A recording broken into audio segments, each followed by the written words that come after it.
It feels like everyone you talk to has it right now. Doesn't it?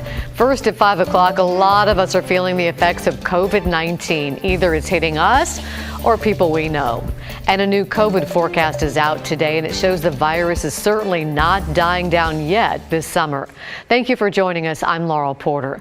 Tim Gordon talked to experts today, and Tim, these latest variants are very contagious. Laurel, they really are. It is the Omicron variants BA4 and BA5 that have taken over and are now the dominant strains. The forecast shows that being the case for the next month or so, getting a lot of people sick.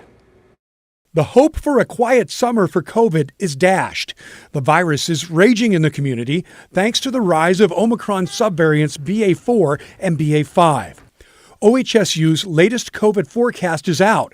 Peter Graven took a few extra days to take full account of the subvariants. The latest data is definitely showing increases in infections in Oregon.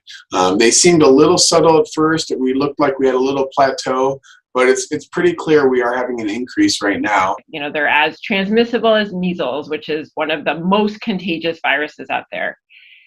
I think most people can expect that they will get infected at some point. Dr. Katie Scharf is Chief of Infectious Disease for Kaiser Permanente Northwest.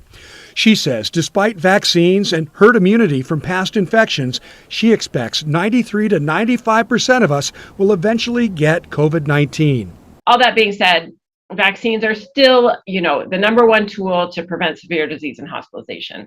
If you are in the dwindling group of people who have so far avoided getting COVID, Scharf says avoid crowded indoor gatherings, and if you do end up indoors in a group setting, one-way masking does improve, the likelihood of staying protected. But if you're going to wear a mask, wear a high quality, KN95 or N95 mask that's well fitted. The latest forecast from OHSU has COVID activity staying high for the next month, but with hospitalizations peaking July 12th at 479.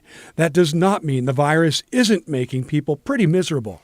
I have heard anecdotally many people who have contracted this subvariant BA4 and BA5 are having kind of a more severe flu-like illness, not bad enough that they need to be in the hospital, but they do not feel well. Fever, sore throat, feeling very poorly. So Scharf says, pay attention to your body. It may tell you more than a single home COVID test.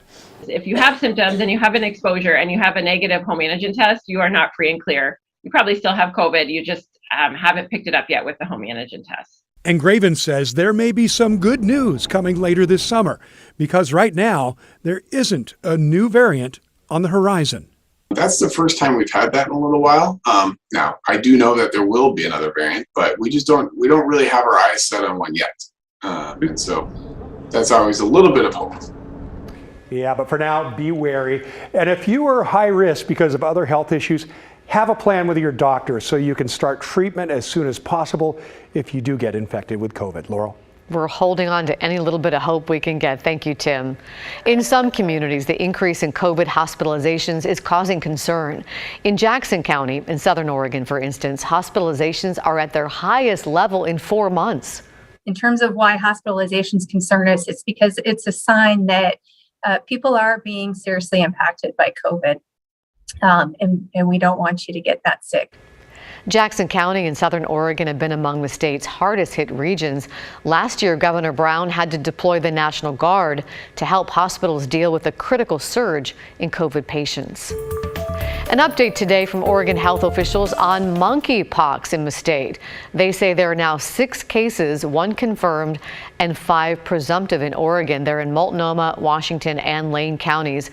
The virus is spread through skin-to-skin contact and can cause headache, fever, and rash. Officials say it's not nearly as contagious as COVID and that the risk of transmission is low, though not zero. Without intervention, a person with HMPXV will transmit HMPXV to, on average, about 2 other people. In comparison, this same number for the Omicron variant of COVID-19 is 8. Therefore, in relative terms, HMPXV is not very transmissible and will not spread like COVID-19. Right now, vaccines for monkeypox are being held for people with known exposure and for people with underlying conditions. There are about 7,000 confirmed cases worldwide. Developing tonight, a warning from police about a potentially dangerous missing man. Authorities say 41-year-old Christopher Hall left his residential treatment home in Gresham early this morning. He was last seen in Northeast Portland between MLK and Grand at about 1 o'clock this afternoon. Police say he has a mental health disorder that can cause him to act dangerously. He's about 5'11". You see him here. He was last seen wearing a green shirt and shorts. In 2019, you might remember this story. He held a woman hostage at knife point by a McDonald's on West Burnside. He was found guilty except for insanity. As a result, he was placed under the jurisdiction of the Oregon Psychiatric Security Review Board for a maximum sentence of 20 years. Authorities say he had been conditionally released to the Gresham group home. If you see him, contact police immediately. Families in a southeast Portland neighborhood are concerned for their safety after more and more houseless people are moving in and parking their RVs right outside their front door. Blair Best reports. It's in this neighborhood along Southeast 67th Avenue where neighbors have been living on edge for the past several weeks after those experiencing homelessness have moved in to 2 vacant homes. And it's unbearable to watch your whole city become a dumpster fire. It's a living nightmare. There is no peace of mind. There is no sleeping well at night. Every little noise, I'm jumpy. Families in this Southeast Portland neighborhood describe what it's like after groups of houseless people moved in across the street. They've called the police with little response, so they've taken it into their own hands, purchasing guns and barricading their doors. The cops really seem not to care. And I thought they were here to protect and serve, and I'm not feeling that. Sergeant Kevin Allen tells KGW they sympathize with neighbors who feel unsafe, but want to remind people that they are severely short-staffed and that they address life safety and major crimes first. Other issues, like the ones in this neighborhood, either have to wait or can't be addressed at all. I'm just here to sleep. Just here to sleep. Bridget Miller is 27 years old and lives in this RV with her husband, which they park in this neighborhood. I work for a living. I don't just sit here and do drugs and mess up everybody's all day. And it ruins my reputation. And it's hard for me because everybody hates me already without knowing me. The city of Portland is doing almost nothing except pushing people around. Portland police has lost more than 250 officers since 2020 and will lose another 20 this month, making responding to problems like this even harder. Blair Best, KGW News. It's a massive drug bust in Central Oregon in the Bend area. Agents raided 2 illegal marijuana grows with close to 7,000 plants. For context, the legal limit for a household in Oregon is 4 plants. Anything over 12 is a felony. Authorities say varying marijuana laws in the United States play a role in these operations. So people grow unlawfully in Oregon to avoid having to pay, the taxes and the regulatory expenses, and then they ship it out of state and sell in states where marijuana is not legal. Idaho is one. We had someone selling in Georgia, someone selling in New England. I think we had someone selling in Ohio. Police in Josephine County in southern Oregon also made a recent bust, seizing more than 14,000 marijuana plants. The World Athletics Championships are set to start in Eugene in about a week, but getting ready for all the out-of-towners has not been easy.